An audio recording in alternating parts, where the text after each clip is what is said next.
I don't even know what I'm doing.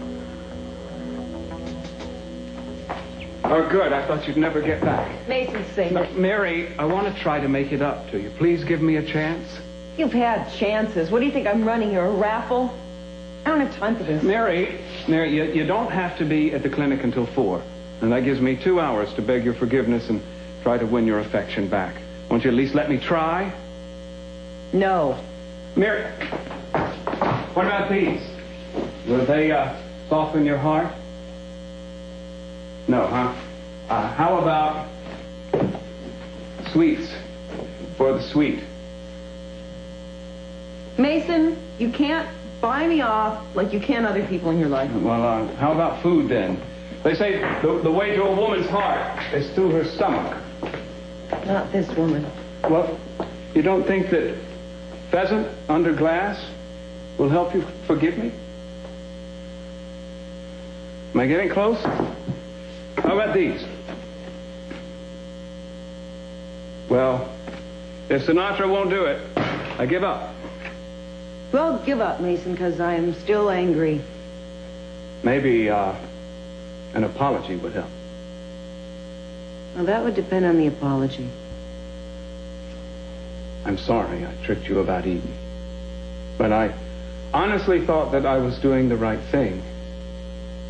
Mary, I love my father. I needed to know who tried to harm him. Mason, I understand that, but you hurt me a lot. And if you do care about me, don't do that anymore. I won't. I promise. I won't do anything but try to make you happy from now on. Believe me?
Okay. I, who looked for only God, found thee. I find thee. I am safe and strong and glad. So I, with bosom swell, make witness here between the good and bad, that love, as strong as death, retrieves as well. Elizabeth Barrett Browning. Oh. I had to learn it in high school. I never thought I'd get the chance to say it to anybody. Well, I'm glad I'm the one who gave you the chance to say it. And love can retrieve. Excuse me.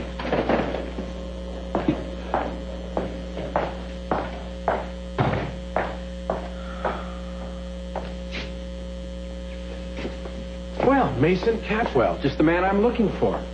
Would you excuse us for just a minute, Mary? Oh, sure. Thank you. We won't take long. Well, 2 hours ahead of schedule. Nice going. Where's my charming sister? Isn't she with you? As a matter of fact, no. She couldn't face me, huh? Well, she did sign the transfer of power papers over to me, didn't she? There's been a change of plans. Oh, well, maybe in your plans, but not mine. I may have to go to the DA's office first But I'll be moving into her offices eventually. I think you better have a look at that. What is it? Well, why don't you just take that along with you to the DA's office? I'm sure he'd feel that it was very important finding out that Eden Capwell has an ironclad alibi. Well, you'll have to deep six those papers you wanted Eden to sign. She won't be turning the company over to you after all. A.K.A. Pearl. I take it that's the same Pearl who can be found in Buzz's oyster place, right? That's right. Seems kind of fishy. Rather like his sworn statement. Why do you say that? I think it's quite a coincidence that our waiter happens to be your witness. Isn't it? Even luckier for me, Mason, that you set up our meeting down at Buzz's place. You see, I stayed on after you left and had a little bit of lunch. Well, Pearl came along to take my order. He saw me there. He looked at me very oddly, and I asked him something wrong. He said no, but then it was then that he recognized me from the evening before last. When he just happened to be hanging around your neighborhood in a heavy rainstorm. Yes, it's all explained in the affidavit, Mason. Why he was there, how he knew the exact time. Yes, I noticed that, but you'll have to admit that Pearl is a rather unsavory character. He hardly stacks up to Mary Duval as a witness. Look, even she admits she didn't actually see the face of the woman she claims was climbing out the window. Claims? Yes, well, that's just a manner of speech. I'm sure she saw someone. Who just happened to be wearing Eden's hairdo and Eden's dress. Another coincidence. Yeah, don't forget, Pearl isn't the sole witness to Eden's whereabouts at the time that plug was pulled. His statement only corroborates mine, and I'm as savory as you can get. Now, that's 2 against 1, Mason. It'd be awfully foolish for you going down to the DA's office now, or even the press. I'm sorry, Mason, but you lose. Eden stays company president. And you get to stay put. I'm keeping my job, yes. The power behind the throne. The little man behind the great woman. Oh, don't be a sore loser, Mason. I mean, I can't believe that you actually want to see Eden take blame for something she didn't do. Of course not. I'd be happy to see her take the blame for what she did do. Excuse me. Of course.